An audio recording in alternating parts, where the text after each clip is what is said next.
ഞങ്ങളുടെ ചാനലിലേക്ക് സ്വാഗതം. എല്ലാ അനുഭവങ്ങൾക്കും മുമ്പുള്ളത് മനസ്സിനാൽ, മനസ്സിനെ യജമാനായി, മനസ്സിനാൽ സൃഷ്ടിക്കപ്പെട്ടവയാണ്. ബുദ്ധൻ മനസ്സിനാൽ മുന്നേ നടക്കപ്പെടുകയും അതിന്റെ അധിപതിയും സൃഷ്ടിയും ആയിരിക്കുന്നതാണ് എല്ലാ അനുഭവങ്ങളും. ധർമ്മപദം മലയാളത്തിൽ പ്രചോദന സന്ദേശങ്ങൾ. മനസ്സ് നിങ്ങളുടെ ഏറ്റവും വലിയ ശക്തിയാണ്. നിങ്ങൾ എന്തായി ചിന്തിക്കുന്നുവോ അതുപോലെയായിരിക്കും നിങ്ങളുടെ അനുഭവങ്ങൾ. നല്ല ചിന്തകൾ പോസിറ്റീവ് അനുഭവങ്ങൾ സൃഷ്ടിക്കുകയും മോശം ചിന്തകൾ നെഗറ്റീവ് അനുഭവങ്ങൾ സൃഷ്ടിക്കുകയും ചെയ്യും. നിങ്ങളുടെ മനസ്സിനെ നിയന്ത്രിക്കാൻ പഠിക്കുക, നിങ്ങളുടെ ജീവിതത്തെ നിയന്ത്രിക്കാനാകും. മനസ്സിലുള്ള സമാധാനവും സന്തോഷവും ജീവിതത്തിൽ വിജയം നേടാൻ സഹായിക്കും. നിങ്ങളുടെ ചിന്തകളെ നിയന്ത്രിക്കുക, ഒപ്പം നിങ്ങളുടെ ഭാവി രൂപപ്പെടുത്തുക. കൂടുതൽ പ്രചോദനം നൽകുന്ന ചിന്തകൾ. മനസ്സാണ് എല്ലാം. നിങ്ങൾ എന്തായി ചിന്തിക്കുന്നുവോ അതുപോലെയായിരിക്കും നിങ്ങൾ. ബുദ്ധൻ മനസ്സിലുള്ള കാര്യങ്ങൾ നമ്മുടെ ജീവിതത്തിൽ സംഭവിക്കുന്നു. ഗാന്ധിജി നിങ്ങളുടെ ചിന്തകൾ മാറ്റിയാൽ നിങ്ങളുടെ ലോകം മാറും. നെൽസൺ മണ്ടേല കൂടുതൽ വിവരങ്ങൾക്കും നിങ്ങളുടെ ആവശ്യങ്ങൾക്കും അനുയോജ്യമായ പ്രചോദന സന്ദേശങ്ങൾ സൃഷ്ടിക്കുന്നതിനും മറുപടി നൽകാൻ ഞാൻ സന്തോഷവാനാണ്.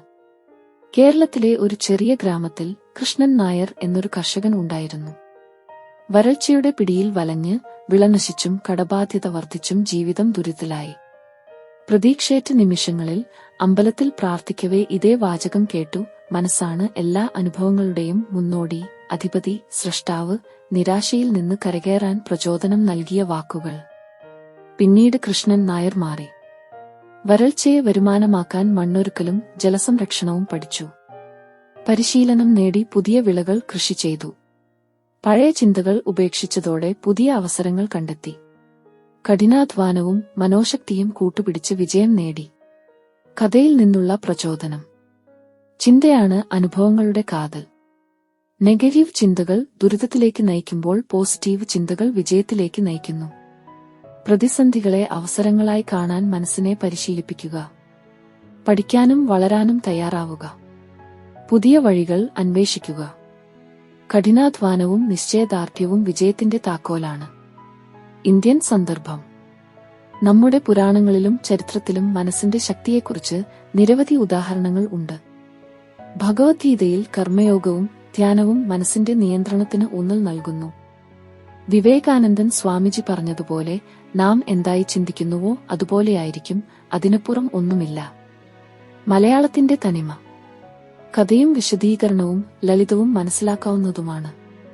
പ്രാദേശിക പശ്ചാത്തലത്തിൽ ഒരു കർഷകന്റെ കഥ വായനക്കാരൻ കൂടുതൽ അടുപ്പം നൽകുന്നു. പ്രചോദന സന്ദേശങ്ങൾ നമ്മുടെ സംസ്കാരവുമായും ചരിത്രവുമായും ബന്ധപ്പെട്ടിരിക്കുന്നു. വിശ്വസിക്കുക, നിങ്ങളുടെ മനസ്സ് നിങ്ങളുടെ ഏറ്റവും വലിയ ശക്തിയാണ്.